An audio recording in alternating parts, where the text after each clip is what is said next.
Literally is no pressure. I'm your host, Bangem Bugg, and we got a special guest. Go ahead and introduce yourself. My name is QweenNuBi. Okay, so I guess tell everybody where you originally from. I was born in Brunswick, Georgia. Okay, so did you grow up with both of your parents? I did.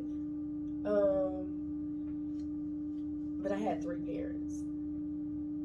So I had my mom and my dad, and when they separated, I had my stepdad, but my dad was still there because my mom and my stepdad and my brothers would all go over to like my dad's house with my stepmom. They would play cards while we just would like chill and still be in a family environment. So my parents did separate. However, I still had my parents, just an additional parent. Alright, make sure you talk loud too. You want it to pick up. I mean, it ain't really on there. No, it's not. That's going through like the radio station. Oh, okay. I have to hit record. I ain't do all that. Okay, so and what is your relationship like with your dad? We got a good relationship. I mean, I love my dad. We got a good relationship. I feel like I would like for my dad to do things differently or better, but I love him so much. I always understand because my dad is like a one kid. He only got one. He don't have no siblings, like not from his mom. And then how he grew up with my auntie that his dad had from somebody else. He just always feel alone. So I make excuses for him, or I understand why he do certain stuff, but I wish he would do stuff differently. He can be selfish, but we have a pretty good relationship. Give me an example of him being selfish.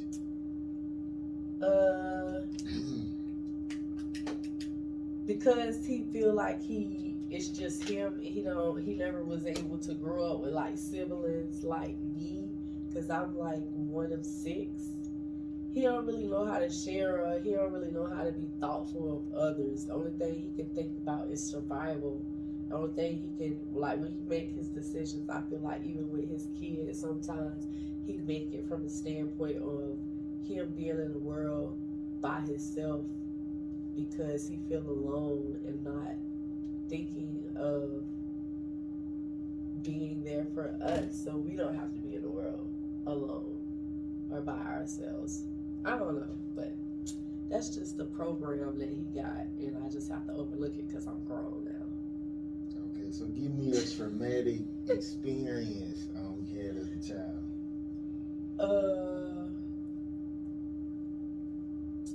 A traumatic experience, I would say when we was having a discussion about my stepdad, if we was gonna call him dad or not. And my real dad, was not okay with it. He was gonna have a meeting, and he was coming over to our house where we stayed to talk to my mom and Baba about we could just call him Mr. Darryl, and not Daddy, because we got a daddy. And what made it traumatic is, so my dad came over, we were supposed to go with him after they had this talk, because he was coming to pick us up. That's our daddy, on our days, we're supposed to chill. So we went upstairs, they stayed downstairs in the den. And when we came back downstairs, my daddy was gone. And from that day, he never really picked us up no more the same. We kind of like went over there, like to play cards and stuff, but that one-on-one that we usually have, it kind of switched slightly. So that was traumatic. And we was like, damn, we ain't even going, like, that shit was weird. We is not, okay, so where my daddy at? All I know is my daddy was finna come, like he normally come get us, and he was just finna say, y'all, his kids need to call you Mr. Darryl or Baba, but not daddy, because they got a daddy. And I don't know, I asked my daddy about that and when I got grown after I got married. And he said that my mama and Daryl said they wanted to raise us a certain way and they didn't want it to be influenced by other ideas or practices that they felt like weren't going to be good for us to be exposed to in the long run for our future. The scariest thing about falling in love. The scariest thing about falling in love, I would say, is having to wean yourself away from that person. Like falling in love? Yeah. Okay, give me your answer again. The scariest thing about falling in love is if they fall out of love, you know, if you have to wean yourself away from them. Like if something happens to where you don't be together or there is no love, like the process, the space between not being in love and being strong enough to love again, that's my least favorite. I got what you're saying. Okay, the last time your life was in shambles, but you never showed it, not even to your daughter. Interesting.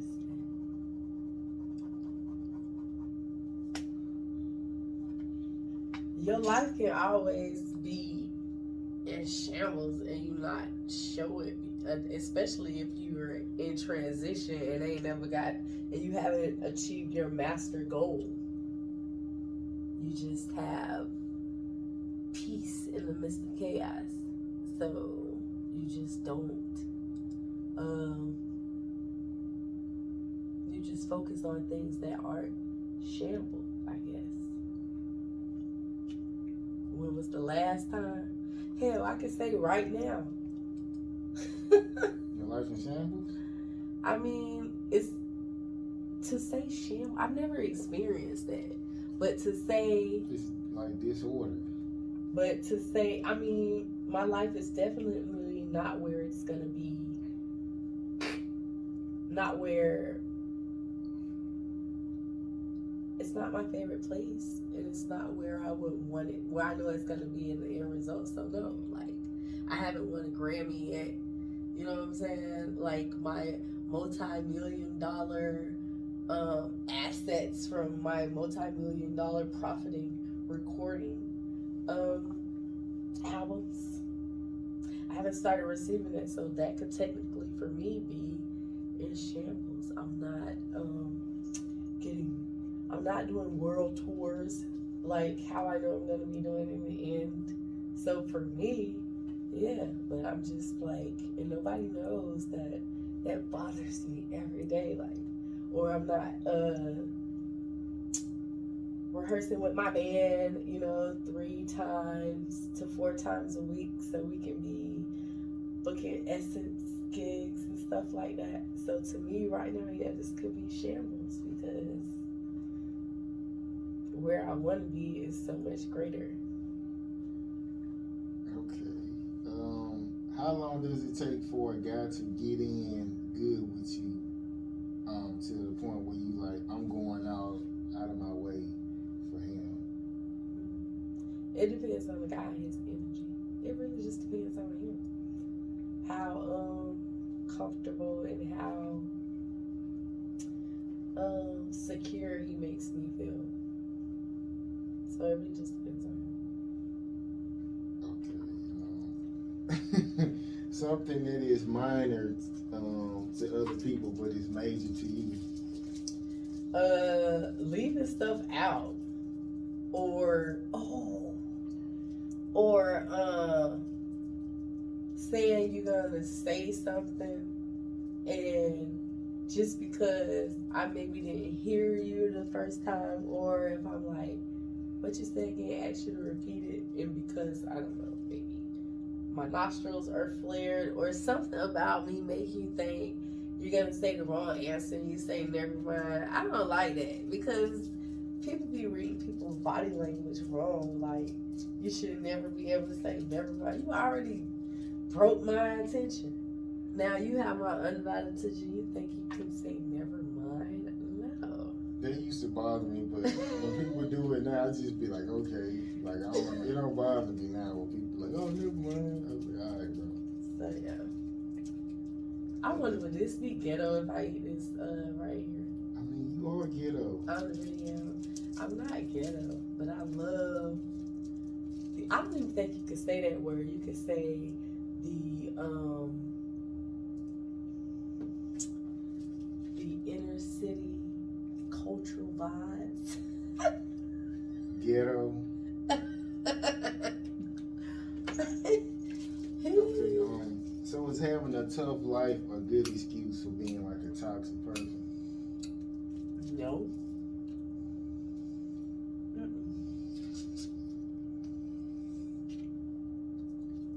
Because your life is only tough if you view it tough. Because there's a whole bunch of other stuff in there that's good that you can focus on, so that you can pull more of that. And it's always room for worse. So somebody always doing worse than you. So that is not an excuse. I know stuff. That is not an excuse. Poor character. What you said, being poor, or what you said? Having a tough life, is this like a good excuse to be like a toxic person? Having a tough life. So I guess that would be considered being poor or not. What makes life tough? Like people who get molested and raped, they might lose a parent. They just go through like all these obstacles before they even be an adult. Like, so it kind of like. But usually those people right there are not even the people. When you find out those people, some of the testimonies and stories that people have went through, unfortunate situations like that, they usually don't even have poor character. But I don't think that's an excuse to have poor character, no. But that's where spiritualism comes in at. You know what I'm saying? What you mean? What is? Because you have to heal people. What were your example of what you said, somebody that had a tough life? Those are examples of people that had to heal from trauma. So that's definitely required some type of spiritualism to get through it. Okay. A story that brings you to tears, and a story that brings a smile to your face.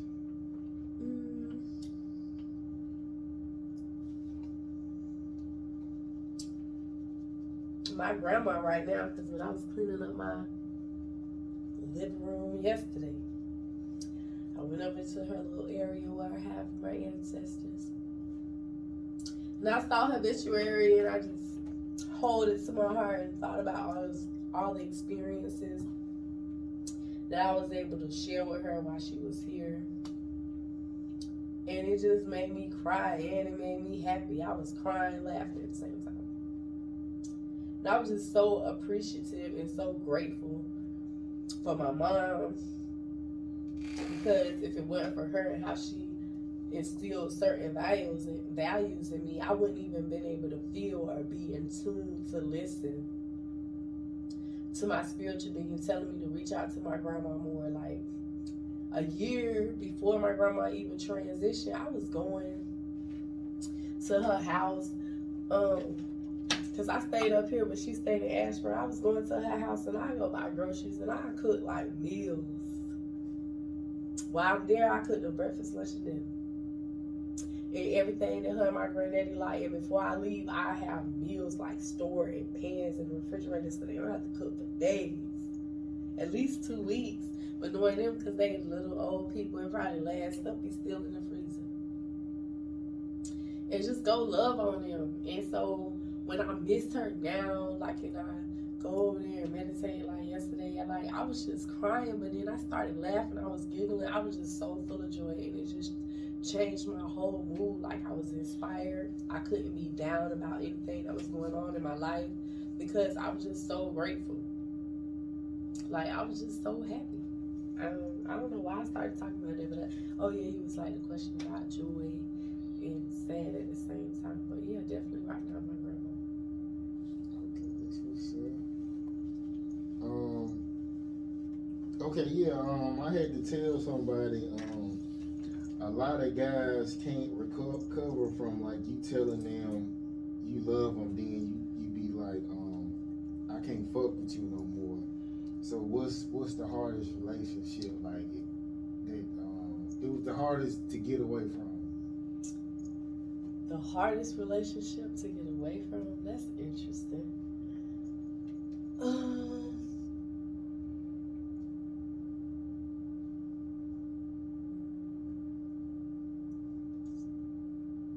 I would say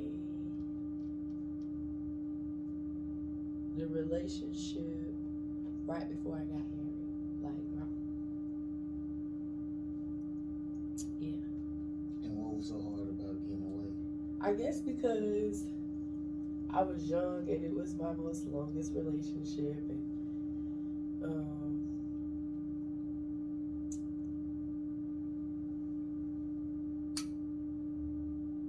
I just felt entitled to be there for that person, and they was kind of like a straddling fencer, so they would make it easy for me to feel like they were manipulative, and selfish. So they didn't care about my feelings or the other woman's feelings. Like, as long as I would be available or open to his ideas and what he wanted to do with us, he would do it regardless if it meant any good for me or not. Like, so it was hard because he was toxic. Like, one of them people that you have to say no to, but if you say yeah, they'll just keep bringing you. Give me an example of being toxic. Okay, like,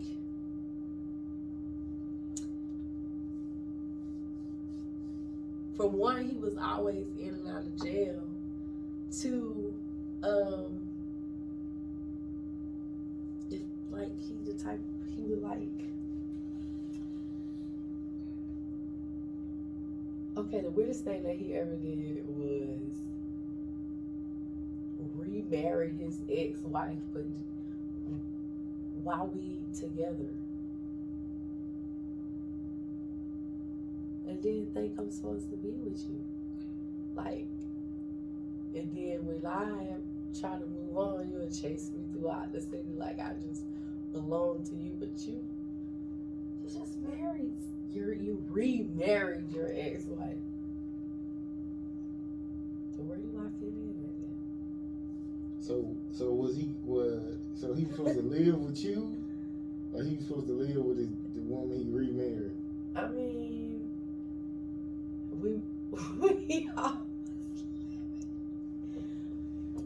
I didn't live there. I stayed with my grandma, but cause I was young. I stayed with Granny. But my brother stayed with him and his wife, but she didn't know that was my brother. Like, he was real toxic. And then, like, we worked at the same place. He would, but different shifts, so, like, it was weird. He'd take both of us to work. Like, it was very not good. So you was like a side chick? Yeah, he tried to turn me into the side chick, and I was the girlfriend. But I guess she was the breadwinner. You said you was a breadwinner. I said I guess she was the breadwinner. What she did? I guess took care of him, took care of me, because all my money. Okay. If you had a voice to guide you through life, what person would you choose and why? If I had a voice that's gonna like guide you through life, what person would you choose and why? Well, I do have a voice that guides me, and I choose it, my Ori. And I choose my Ori because my Ori remembers what I asked God, Olodumare, to come down to heaven for. My Ori remembers being there. So if I always listen to and follow my Ori, I'm gonna manifest my destiny. What's Ori mean? Ori is the spirit that lives in your head. Like your spirit being your divine self, unaltered, free from programming, straight from heaven. Your spirit being that remember God, the conversation, and why you want to come down, why you want to be in flesh form. What is it that you want to accomplish? How do you want to give? Why is it going to be good and greater for more than just yourself? So it's supposed to be like an angel or like God or something? Yeah, your divine self. You are. Are you not made in the image of the Creator? So yeah. I mean, I don't know. So you gotta. What's your answer? What? Am we made in the image of the Creator? I am. How do you know? Because I know. I feel it. How do you feel it? What do you feel like? Entitled. It feel like royal. It feel like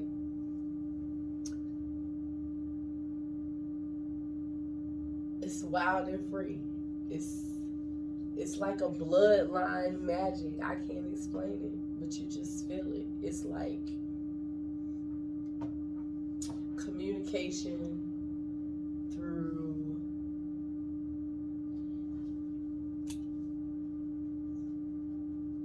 energy or through bloodline, meaning through your ancestors. So like it's bloodline intelligence. It's just in your blood, and when you get in the right spot in the right place in your life, it's like the Matrix. It automatically downloads or charges, and you're like, hey, how do I? Oh, this how you do it. You just know how you do it. It just feel.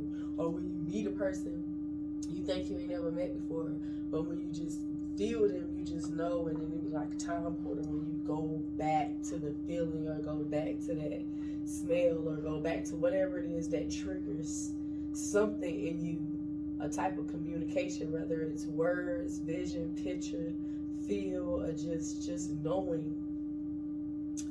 It's communication, and you just know. You accept something deep in yourself, just accept that it's right without words or without a communication that you've been taught. But in that moment, you know you're communicating and you know what it's saying to you.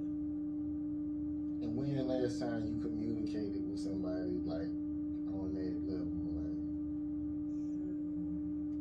I communicate like that with myself on a daily basis. Somebody else? I mean, my daughter. Okay, video. It was a video of a kid. No, what was it? Hold on, let me read this shit. Okay, yeah, it was a video of a kid arguing with his mother about her not telling him about Father's Day, and she said it wasn't her place to bring it up to him. So, what are your thoughts about that? A video? What? It was a little kid. He was arguing with his mom, like, "Hey, why you didn't tell me about Father's Day?" Because he wanted to get his father something. And she was basically like, that ain't got nothing to do with me, like, type of thing. Like, it's not my place to tell you. I think that is very selfish of her and not a very good program to put on her child. Why is it selfish? I guess I can't relate to it because no matter what type of disagreements I ever had or misunderstandings I had with my dad, my mom always spoke highly of him. She never disrespected him. She always honored him as our father, because what disagreements they had, he was still always our dad in our eyes. And that's like two people, and you have to be I guess mature enough and responsible enough when you a parent to be unbiased, because that person is still a good person regardless of how they hurt your feelings or something was good about them, you know what I'm saying? But that's still that kid's parent, so it's not fair to take their image, the image of for them, because you mad or it was a y'all could have did something better. So no, that's not cool. So what about your situation? Like, did you tell your daughter like, oh, it's Father's Day, or like did you like encourage her to like get stuff for her dad? Or yeah, but I really didn't have to, because my baby grew up in that type of environment with her dad and me. Well, at least my ex-husband, he signed her birth certificate, so that's the only father figure she really had, but that's her dad. So yeah, he was father-daughter dances, all that stuff, he was always there. We have those issues in my house. Hell, I did not divorce my husband until my daughter was up in age because of stuff like that. Like, even when I left Florida, I came up here to Atlanta. Because my baby was in school, I asked her what she wanted to do. She wanted to finish out school in Florida. So, I mean, we always agreed to do what was in the best interest of the child. So. Okay, something you lost that may have come in another form.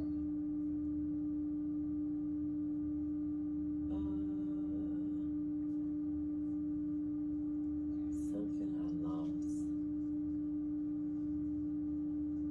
Granny. Cause I ain't really lose her. It made me be like I lost her in flesh. But she transitioned into spirit world. I got her in a different form. My grandma. Cause that's my baby. I love her. Gangsta Granny. What's some your best memory of your grandma?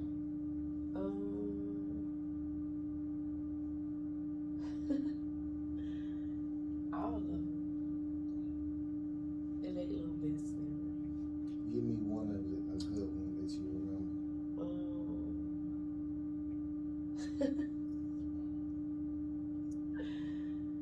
For her birthday last year, I had gave her $1,000, but it was in a money order, and she was asleep, like kind of when I gave it to her. So she was sitting up in the bed, but she was asleep because I really partied the night before for her birthday. It was like her birthday party. It was funny. Oh my God! After I seen it, like after she passed, and her birthday party, I see Coming to America too, and I swear to God, my grandma's birthday party was almost like that, man, like the service thing. But anyways, so Granny was asleep, like halfway woke, sleep or whatever, and I gave her a money order for $1,000, but I think she thought it was $100 because when she woke up, she was like, Teresa, goddamn it, come here! Like, Granny. I already knew. Boy, Granny didn't look. You know how much money this is? Like, yeah, Granny. Her voice deep like this. You know how much money this is? I say, yeah, Granny. I told you I wanted to do something. I wish I could do more. Like, man, I thought I would be a baby by the time. Like, I want to do so much stuff for my grandma. But that was a good memory Granny was so excited, like, she was like, you know how much money this is? Like, yes, Granny, I dropped a band on my girl. Granny, yes. She was almost in tears. Like, you did not have to do that. Like, yeah, like.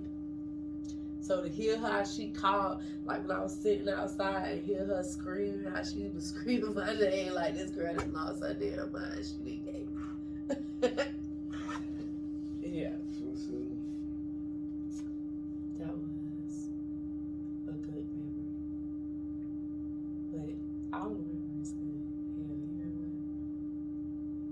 what? I did something real bad one time. I peed in the air conditioner. What? My grandma slapped me so hard.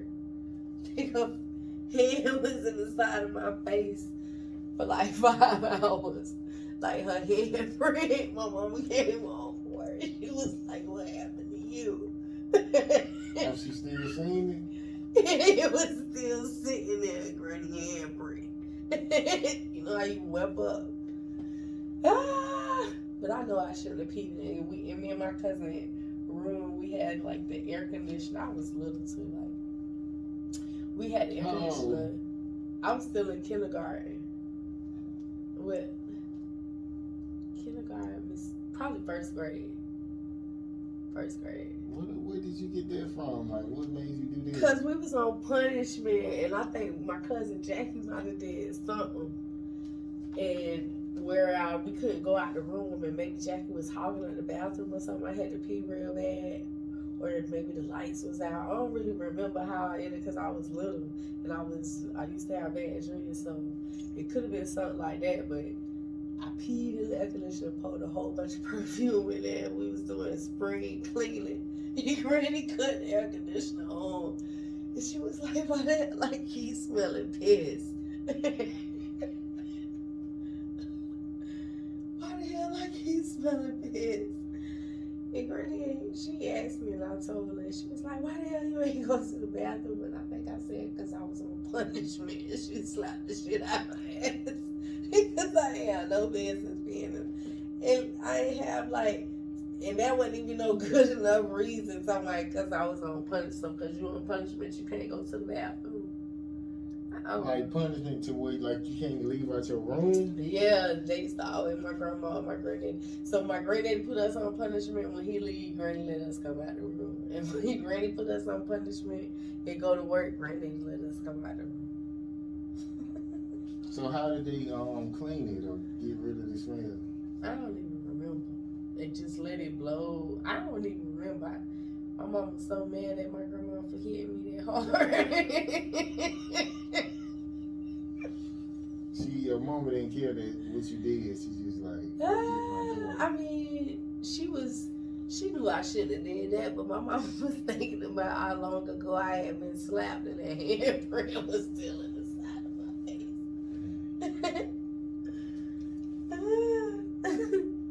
Okay, a flaw you might have, but you hide it well.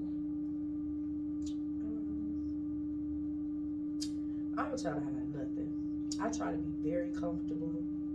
So you think you're perfect? I'm myself.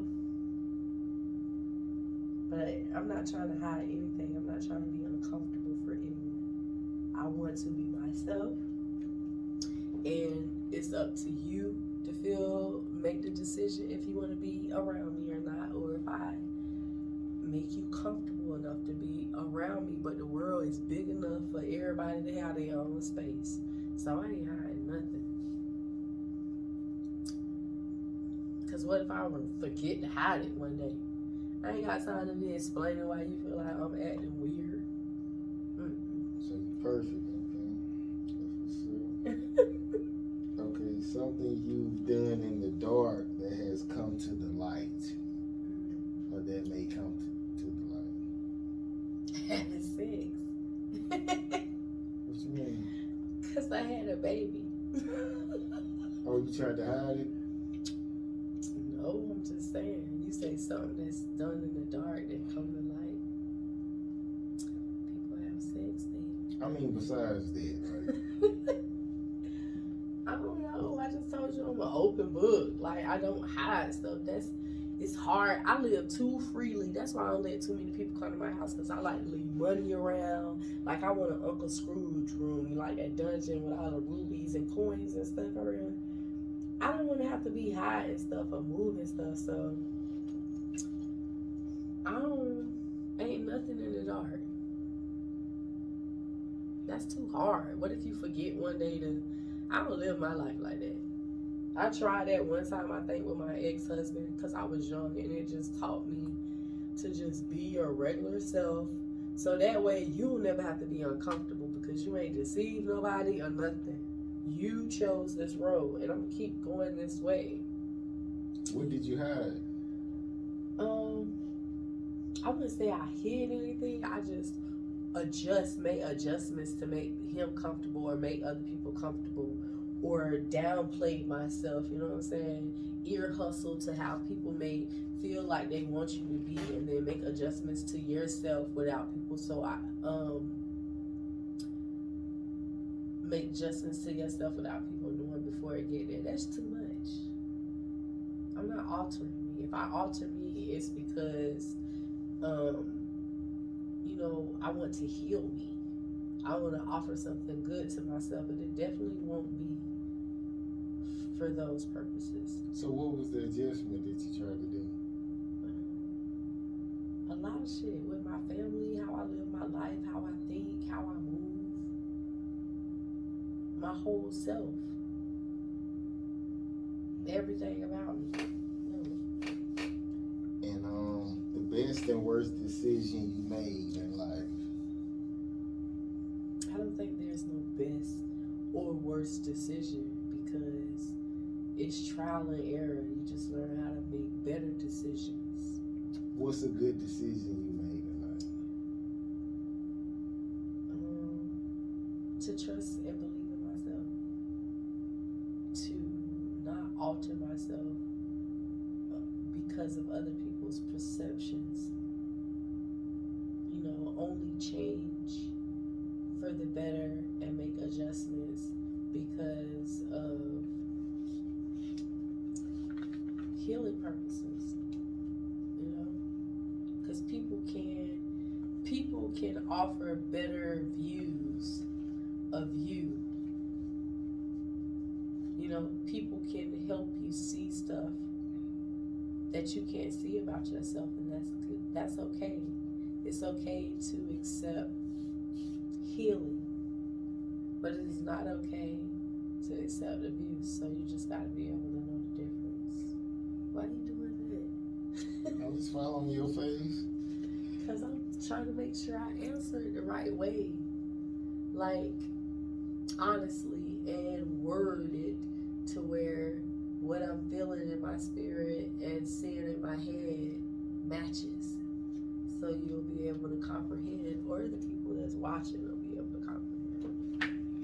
Okay, the best way to cut off a person who is not on the same path as you? Just focus on you. Focus on your path. They're going to eventually fall off. Fade away. You don't really got to put no energy into cutting them off. All you got to do is, focus on what you're supposed to focus on. Because if they what's supposed to be the focus. Just not call them as much or something? What you mean? Just don't call them like that. Why would you call? If you focused on school, calling somebody that ain't got nothing to do with textbooks, questions, or whatever it is that you're trying to manifest, that's going to be easy to fade away because you focused on what you need to do. So it ain't even... So you should just stay single then, right? I missed the question. What's the question again? You answering it? Go ahead. Yeah, but you said I'm not answering the question from a single perspective. Like, because I had a couple of friends, like childhood friends, that for over a period of years, I've seen that we were outgrowing each other. You know what I'm saying? Our paths were changing, but for a while, I would try to force myself or insert myself in different environments that I knew on a regular basis how I live my life that I had outgrown the shit. The shit don't make no sense. And when I try to offer different alternatives for us to do or put us in different type of elevating environments, it seemed to get on everybody's nerves. So after a while, I just focused on myself. I stopped going out of my way. You know what I'm saying? If the shit was on my path, so be it. But if I'm going this way, I'm finna keep going over here and having to come back. That don't make sense for me. So that don't got nothing to do with being single. So that's why I was asking you, what was the question? You answered it right. So what was the environment that you was trying to put y'all in? Like, what's one of them they had you in, and what one that you was trying to put y'all in? I just wanted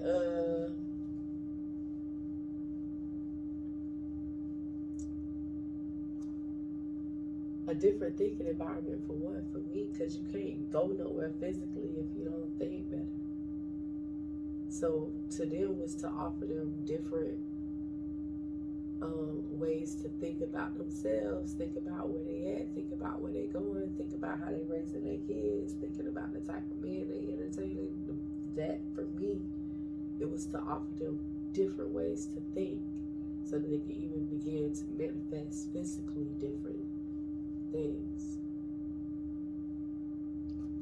Okay, what's something you would give me to make me think better, or an idea, something that you told them?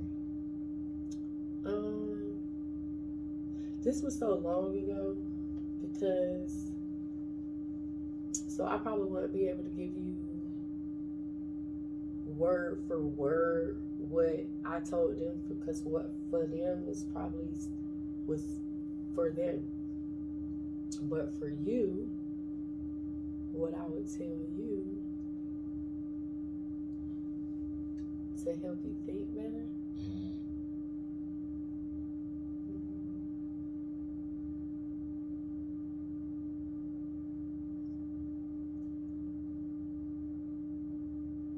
Always think about, or try to always think about the good you desire. And if a thought comes up that's not so pleasant, which they usually do, immediately replace it with the good you desire. A thought. Yeah. Give me an example of you doing that.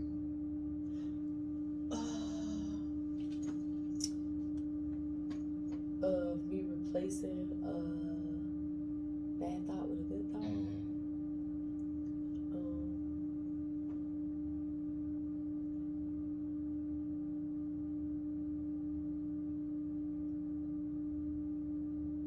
Someone's saying,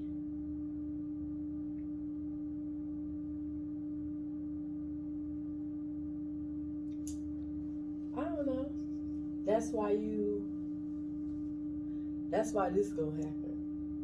And it could be something that you don't want to happen, and I'll be like, no, I do not accept. However, this is gonna happen. If that makes sense. Or another example of thinking, because I'm real big on manifestation, is when my hand itch. You need to shower. I immediately start depositing money. I'll take the hand and put it in my pocket. And with my thoughts, I'll be like, I'm depositing money. I accept that money that was itching my hand, and I deposit it in all my pockets, and I start putting my hands in all my pockets, in all my bank accounts, and then I start just putting money in my purse. And my homegirls, I was at her house the other day, and I go into the wall and I start acting like I'm in the bank, and then open the little vault thing, and then I put money in there and I fill it all the way up. By now my hand didn't stop itching, and then I close it, and then I take my little bag because I got some more money, and I go to my safe at home, literally like right now, where I'm at right now with you. I done made it home, and then I put the number 100% in my code. What's your code? And then twisted none of your business. And then I put the money in till I feel it across the top and I can see it, and then I close it. And then I thank the universe for all that money it just gave me that I received. Okay. Last time you felt ignored or unimportant to someone? Every time I call somebody, they don't answer the phone. And then I get over it. And then I get over it quick. I am very entitled, okay? I feel like I know people think that whole QweenNuBi thing is just a name, but it's a feeling, it's a vibe for me. Like, I have servants that I'm manifesting that overseas somewhere taking over care of their family. Like, in my blood, I feel like I'm supposed to be this certain place. Like, I'm somebody important. Like, somebody's great from somewhere great. I know it. I can feel it. Like, and it's gonna manifest, and they're gonna be like, dang, how you knew all of that? Like, I just know I can't put it into words right now, but I come like from these great people that are very royal. So I just feel very entitled. So I just feel like everybody's supposed to answer to me, but not answer to me, but they supposed to know who I am. They supposed to know. Like, they supposed to feel. So when I call people and they don't answer the phone, they be kicking me in sometimes. And I feel like a little neglected, but then I have to come back to reality. To this small part of reality of flesh. Because in reality, if they do. But yeah. Come back to the reality of flesh and be like, okay, they don't gotta pick up the phone right now. Don't be so entitled. Okay, I guess we're gonna go and wrap this up. We did pretty good, so. We did good. Can you see my wings? Your wings? Yeah, I got wings. They real big. I might have let them up. They like real big. I mean, we done had some crazy people on here, so you'll be added to the bunch. I don't see no wings. You don't see no wings? Nah. Somebody on there can feel my wings. Can y'all feel my wings? I don't know what wings feel like. Okay, so tell everybody about your latest projects, and do you have merch? I do have merch. I have hair.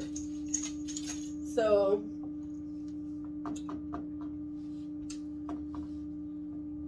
I got a lot of stuff going on, but right now I'm braiding hair all summer. Are we talking about music or everything? Because right now, whatever you got going on, my fingers are my merch. And I'm doing like plaid bundles, and I'll put everything on my Instagram. Music, I've been writing. I post snippets. I'm trying to get the TikTok thing going. I do have stuff on YouTube. What's your YouTube? YouTube is, I think it's America's Nigerian Princess. Where did that come from? Because I'm like America's Nigerian Princess. It was like born in America in little Nigeria. So yeah.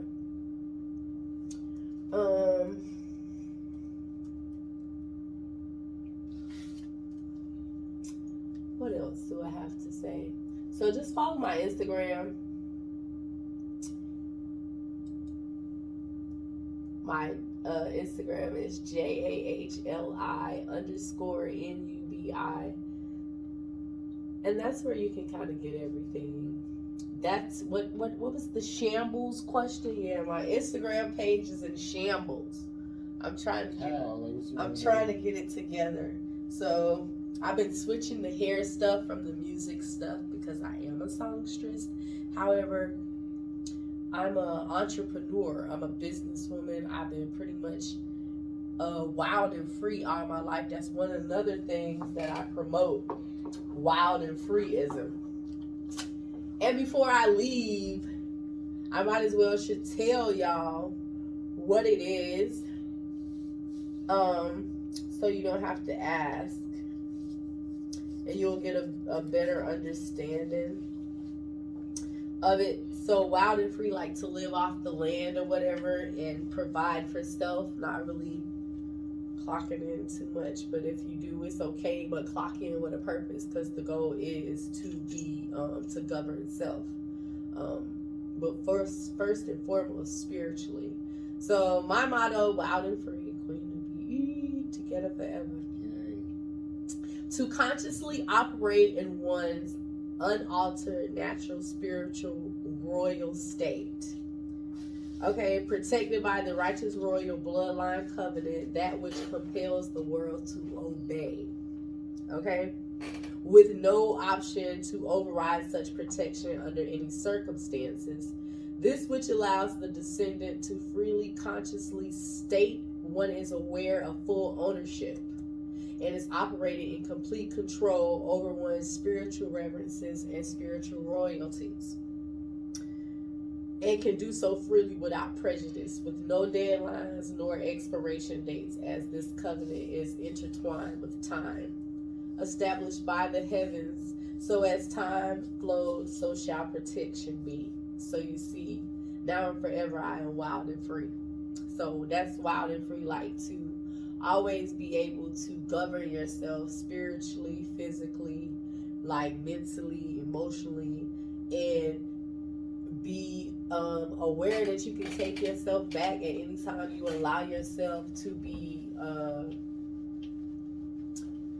dominated by something that you feel like you're uncomfortable with. At some point, you can pull away from anything and take control over yourself at any time without prejudice. So it can't nobody check you, because your ancestors have already established a covenant of protection for you, because they knew certain things would happen. You would fall in love, you would do this, or you would follow this person, you would follow this way of life, and it may get overwhelming, and at the end of the day, you are made in that image of your creator, so you have the right to say and state what you're going to do with all of your properties of self. Like, you know, so wild and free. And who the fuck gonna check me? Big dragon with the blue flames coming out.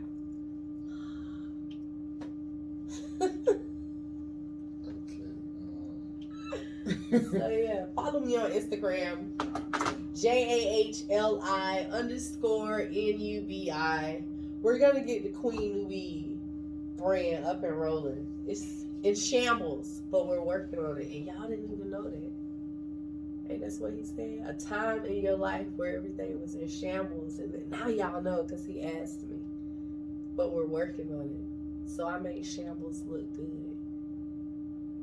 I hear you, big player.